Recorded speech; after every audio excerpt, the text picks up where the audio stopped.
છે અલ્ટ્રાવિઝન એકેડમી પાલડી દ્વારા સંચાલિત ઈ-લર્નિંગ પ્રોગ્રામના વિડિયો લેક્ચરના સેશનમાં લાસ્ટ લેક્ચરમાં વિદ્યાર્થી મિત્રો આપણે એસપીસીસી વિષયના ચેપ્ટર નંબર 7 માં ઇક્વિટી શેર અને પ્રેફરન્સ શેર વચ્ચેનો તફાવત વિગતવાર ભણ્યા હતા.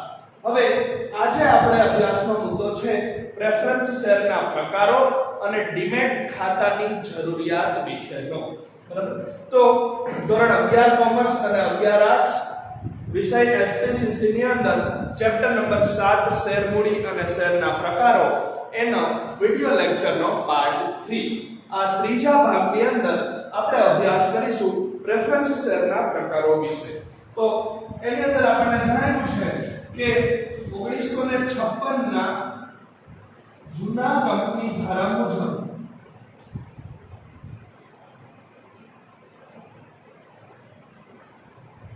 પ્રેફરન્સ શેરના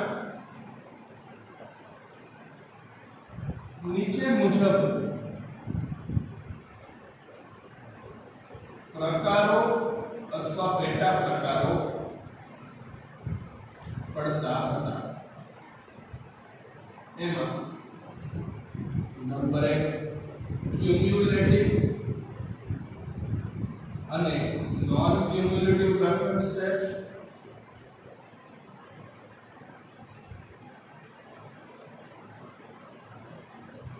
ત્યાર પછી બીજો પ્રકાર પડતો હતો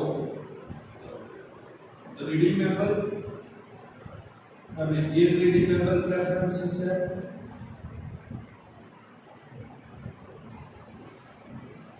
ત્રીજો પ્રકાર પડતો હતો પાર્ટિસિપેટિંગ અને non participating preference share.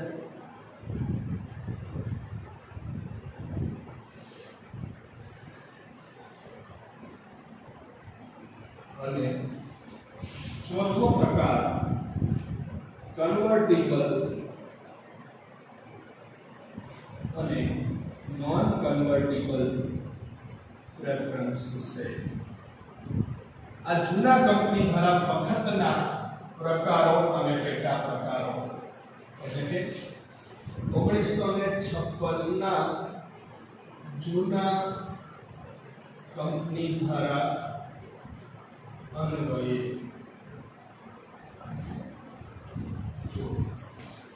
Bharat દેશની અંદર જ્યારે અગાઉનો કંપની ધારો અમલમાં હતો એટલે કે વર્ષ 1956 નો ભારતીય કંપની ધારો અમલમાં હતો, એ જૂના કંપની ધારા વખતે એ જૂના કંપની ધારા મુજબ પ્રેફરન્સ શેરના નીચે મુજબ એ પ્રકારો અને પેટા પ્રકારો પડતા હતા. આ પ્રકારો પ્રેફરન્સ શેરના એવા છે કે જૂના કંપની ધારા વખતે અમલમાં હતા, અત્યારે વર્તમાનમાં અમલમાં નથી. હાલમાં નવો કંપની ધારો લાગુ થયા બાદ 2013 નો નવો કંપની ધારો અમલમાં આવ્યા બાદ આ પ્રકારોનું અસ્તિત્વ રહ્યું નથી. પણ ટેક્સ્ટ બુકની અંદર આપણને જૂના કંપની ધારા અન્વયે માહિતી આપી છે, એટલે આપણે ખાલી એનું સમજૂતી મેળવી લઈએ કે વર્ષ 1956 ના જૂના કંપની ધારા વખતે એ સમયે 2013 ના વર્ષ પહેલા જ્યારે ભારતની અંદર જૂનો કંપની ધારો અમલમાં હતો, એ જૂના કંપની ધારાના સમયે પ્રેફરન્સ શેરના નીચે મુજબ જુદા જુદા 8 પ્રકારો અને પેટા પ્રકારો પડતા હતા. એ વખતના ક્યુમ્યુલેટિવ અને નોન ક્યુમ્યુલેટિવ પ્રેફરન્સ શેર અમલમાં હતા, રીડીમેબલ અને ઇરરીડીમેબલ પ્રેફરન્સ શેર અમલમાં હતા, પાર્ટિસિપેટિંગ અને નોન પાર્ટિસિપેટિંગ પ્રેફરન્સ શેર અમલમાં હતા, અને કન્વર્ટિબલ તેમજ નોન કન્વર્ટિબલ પ્રેફરન્સ શેર એ વખતે અમલમાં હતા. એટલે કે જૂના કંપની ધારા વખતે આવા ઘણા બધા પ્રકારો અને પેટા પ્રકારો પડતા હતા પ્રેફરન્સ શેરના. એ દરેકની શરતો, એ દરેકમાં મળતા લાભો, એની મર્યાદાઓ, દરેકમાં વ્યાજનો, વળતરનો, ડિવિડન્ડનો દર, બરાબર, એ બધું અલગ અલગ હતું. દરેકની શરતો અને જોગવાઈઓ પણ કાયદા મુજબ અલગ અલગ હતી. એટલે એ વખતે આવા ઘણા બધા એ 8 પ્રકારના અલગ અલગ પ્રકારો અને પેટા પ્રકારો વર્ણવવામાં આવ્યા હતા. પરંતુ નવા કંપની ધારાના અમલ બાદ એટલે કે 2013 નો નવો કંપની ધારો લાગુ પડ્યા પછી હવેથી માત્ર 2 પ્રકારના પ્રેફરન્સ શેર જ કંપનીઓ બહાર પાડી શકે છે. એનો પણ આપણે અહીંયા પરિચય જોઈએ તો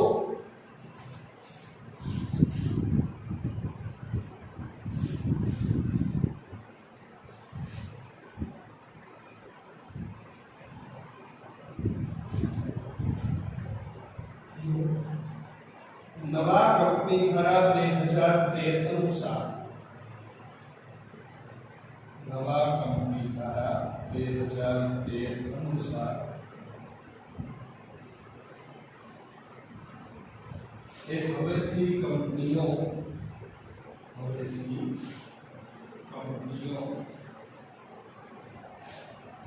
માત્ર બે પ્રકારના પ્રેફરન્સ શેર જ માત્ર બે પ્રકારના પ્રેફરન્સ શેર જ બહાર પાડી શકે છે.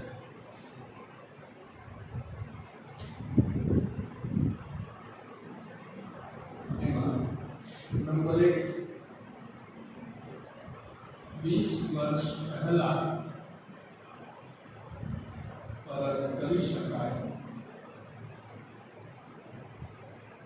તેવા પ્રેફરન્સ છે.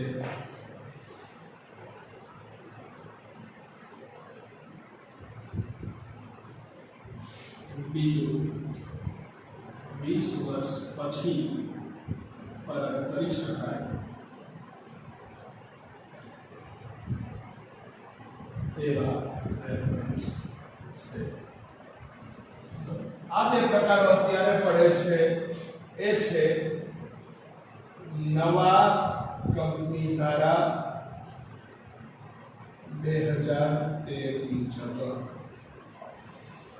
જો ભારતમાં વર્ષ 2013 ની અંદર નવો કંપની ધારો લાગુ પડ્યો, નવો કંપની કાયદો અમલમાં આવ્યો, એ 2013 ના નવા કંપની ધારા મુજબ હવેથી ભારતની કોઈ પણ કંપનીઓ માત્ર બે જ પ્રકારના પ્રેફરન્સ શેર એ જાહેર જનતા માટે બહાર પાડી શકે છે અને આ બે પ્રકારના પ્રેફરન્સ શેરમાંથી પોતાને જરૂરી એવી મૂડી, પોતાને જરૂરી એવા નાણાં મેળવી શકે છે, મૂડી ઊભી કરી શકે છે, એકત્રિત કરી શકે છે. એ બે પ્રકારોમાં પહેલા છે 20 વર્ષ પહેલા પરત કરી શકાય તેવા પ્રેફરન્સ શેર અને બીજો પ્રકાર પડે છે 20 વર્ષ પછી પરત કરી શકાય તેવા પ્રેફરન્સ શેર. એટલે કે જેની સમય મર્યાદા 20 વર્ષ સુધીની હોય, 10 વર્ષે, 15 વર્ષે કે 5 વર્ષે કે 17 વર્ષે પરત કરી દેવાના હોય નાણાં, વધુમાં વધુ 20 વર્ષ, બરાબર, એવા 20 વર્ષ પહેલા પરત કરી શકાય તેવા પ્રેફરન્સ શેર. અને બીજો પ્રકાર અને પેટા પ્રકાર એવો પડે છે કે જેની સમય મર્યાદા વધુ હોય, 20 વર્ષ કરતા વધુની, 22 વર્ષે, 25 વર્ષે, 30 વર્ષે કે 21 વર્ષે નાણાં પરત કરવાના હોય કંપનીએ, એવા 20 વર્ષ પછી પરત કરી શકાય તેવા પ્રેફરન્સ શેર. એટલે કે હવેથી 2013 પછીથી વર્તમાન સમયની અંદર નવા કંપની ધારાના અમલ પછી એ હવેથી દેશની દરેકે દરેક કંપનીઓ એ માત્ર ને માત્ર એ બે જ પ્રકારના પ્રેફરન્સ શેર કાયદા મુજબ બહાર પાડી શકે છે. એ બંનેના નામ નંબર 1 20 વર્ષ પહેલા પરત કરી શકાય તેવા પ્રેફરન્સ શેર અને નંબર 2 20 વર્ષ પછી પરત કરી શકાય તેવા પ્રેફરન્સ શેર. તો આ રીતે શેરના મુખ્ય પ્રકારોની અંદર આપણે ઇક્વિટી શેર અને પ્રેફરન્સ શેર જે ચાર્ટ આપેલો છે ટેક્સ્ટ બુકમાં, એ ચાર્ટનો વિગતવાર અભ્યાસ પૂરો કર્યો, જેમાં આપણે ઇક્વિટી શેરમાં સામાન્ય ઇક્વિટી શેર, અન્ય ઇક્વિટી શેર અને સ્વેટ ઇક્વિટી શેરનો પરિચય મેળવ્યો, જ્યારે પ્રેફરન્સ શેરની અંદર પણ એના અર્થ, લક્ષણો અને 20 વર્ષ પહેલા પરત કરી શકાય તેવા અને 20 વર્ષ પછી પરત કરી શકાય તેવા પ્રેફરન્સ શેર વિશે જાણકારી મેળવી છે. હવે વિદ્યાર્થી મિત્રો, મુદ્દા નંબર 7.6 શેર પ્રમાણપત્ર એ ચાલુ વર્ષે અભ્યાસક્રમમાંથી રદ છે. કોરોના વૈશ્વિક મહામારીને કારણે જે 30% અભ્યાસક્રમ દરેક ધોરણોમાં રદ થયો છે, એમાં 7મા ચેપ્ટરનો આ શેર પ્રમાણપત્રનો મુદ્દો રદ કરવામાં આવેલ છે, જેમાંથી કોઈ જ પ્રશ્ન પરીક્ષામાં હશે નહીં. એટલે એ મુદ્દાને બાદ કરતા આપણે આગળ ચાલીએ તો શેરોનું ડીમટીરીયલાઇઝેશન, ડીમેટ ખાતું, ડીમટીરીયલાઇઝેશન વિશેનો મુદ્દો, મુદ્દા નંબર 7.7 પેજ નંબર 132 ટેક્સ્ટ બુકની અંદર, બરોબર, એ ડીમટીરીયલાઇઝેશન વિશેનો પોઈન્ટ અને એમાં છે ડીમેટ ખાતાની જરૂરિયાત.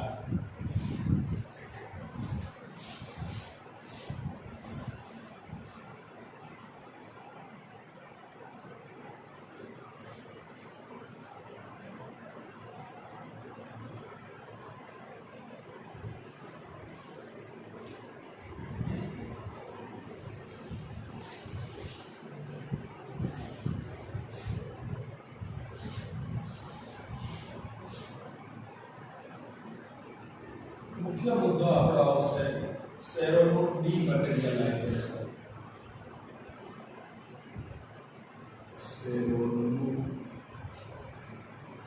ડીમટીરીયલાઇઝેશન આ મુખ્ય મુદ્દો છે અભ્યાસનો.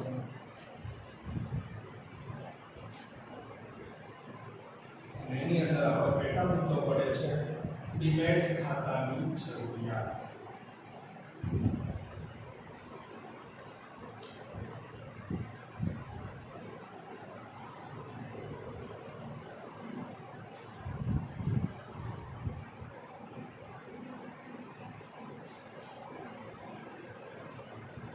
એની અંદર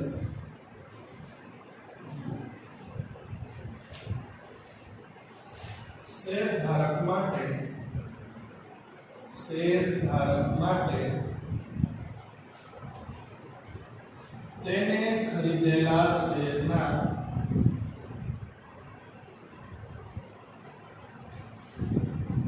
માલિકી હકનો પ્રાથમિક પુરાવો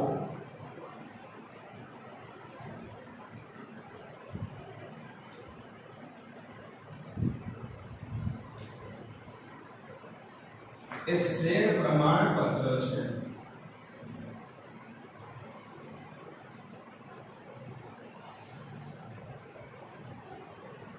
પરંતુ મૂળ શેર પ્રમાણપત્ર ગુમ થાય, પરંતુ મૂળ શેર પ્રમાણપત્ર ગુમ થાય, ચોરાઈ જાય, નાશ પામે, ચોરાઈ જાય, નાશ પામે, ફાટી જાય, બગડી જાય, ફાટી જાય કે બગડી જાય ત્યારે ડુપ્લિકેટ પ્રમાણપત્ર મેળવવા માટે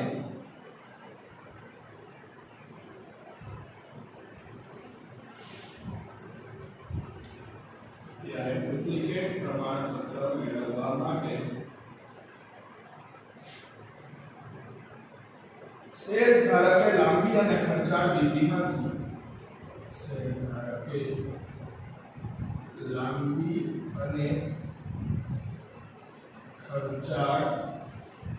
વિધિમાંથી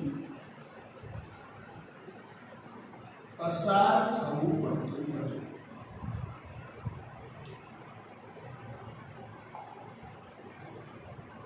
વળી ફેરબદલી ફોર્મમાં જો સહી પડતી ન આવે, વળી ફેરબદલી ફોર્મમાં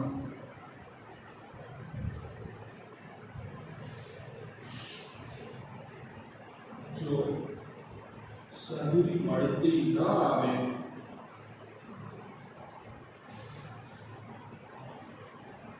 કે ખોટી સહી હોય તો કે ખોટી સહી કરેલી હોય તો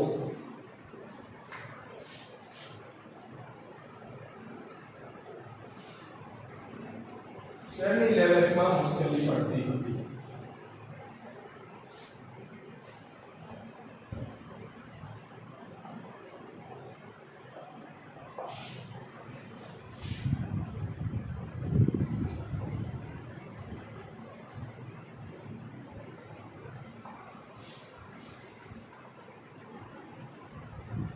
આ મુશ્કેલીઓના નિવારણ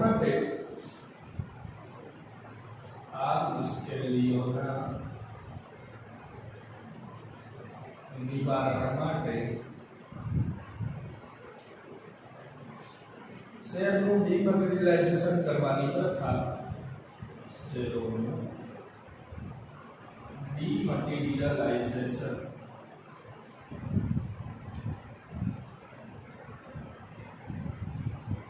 કરવાની પ્રથા અમલમાં આવી છે.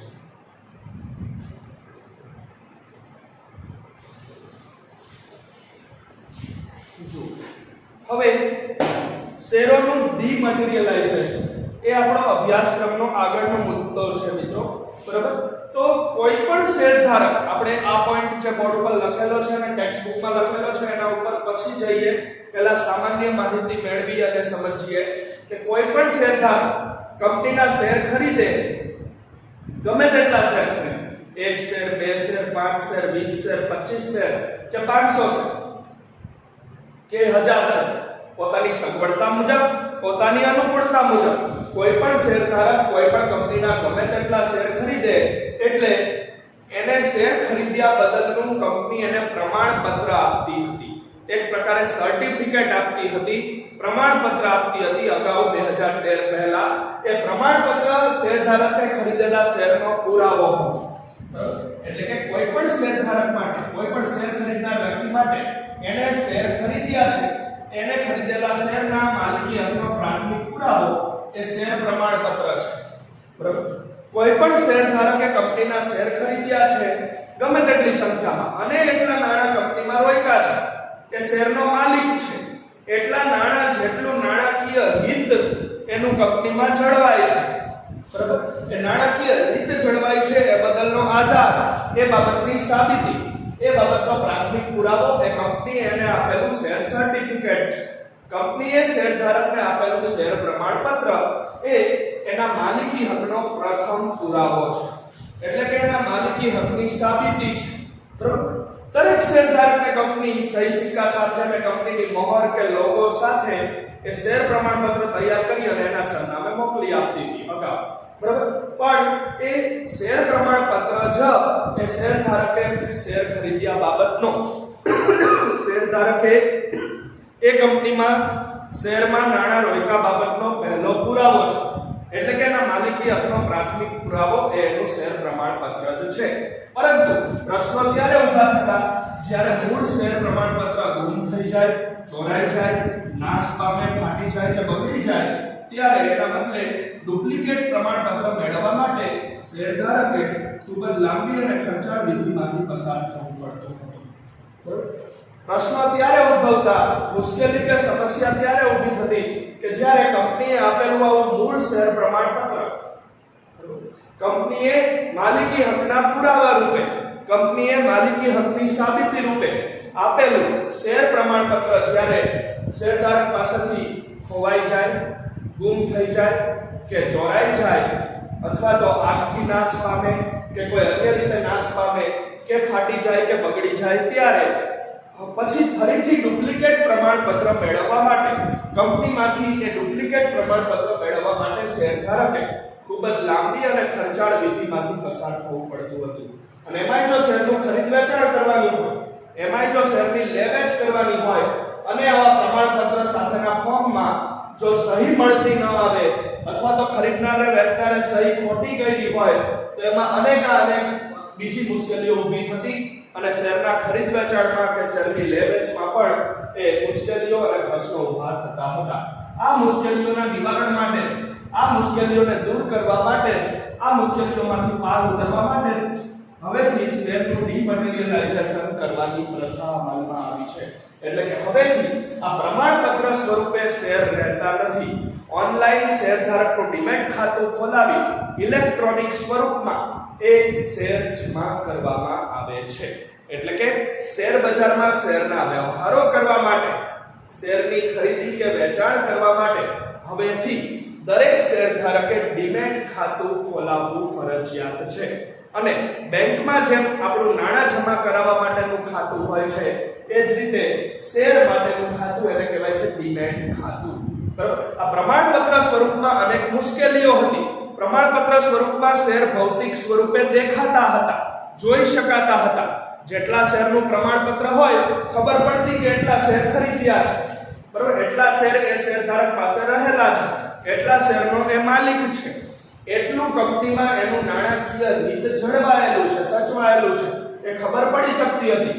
એટલે કે પ્રમાણપત્ર સ્વરૂપે શેર ભૌતિક સ્વરૂપમાં હતા, દેખી શકાય એવા સ્વરૂપમાં હતા, જોઈ શકાય એવા સ્વરૂપમાં હતા. પણ પ્રમાણપત્રમાં આ બધી મુશ્કેલીઓ નડતા. એટલે કે કોઈ શેર પ્રમાણપત્ર ગુમ થાય, ફાટી જાય, ચોરાઈ જાય, નાશ પામે કે બગડી જાય, ત્યારે પછી એનું બીજું ડુપ્લિકેટ પ્રમાણપત્ર મેળવવા માટે શેરધારકે કંપનીમાં ખૂબ જ લાંબી અને ખર્ચાળ વિધિ કરવી પડતી હતી અને એ વિધિમાંથી પસાર થઈ અને પછી એને શેર પ્રમાણપત્ર મળી શકતું હતું. એવું ન બને એટલા માટે હવે એ પ્રમાણપત્રની પ્રથા રદ કરવામાં આવી છે. હવેથી 2013 પછીથી કોઈ પણ કંપની શેરધારકને પ્રમાણપત્ર આપતી જ નથી. પ્રમાણપત્રની પ્રથા ટોટલી કેન્સલ છે, રદ છે. એના બદલે એના ડીમેટ ખાતામાં ઓનલાઈન ઇલેક્ટ્રોનિક સ્વરૂપે કમ્પ્યુટર અને ઇન્ટરનેટના માધ્યમથી એ શેર જમા કરી દેવામાં આવે છે.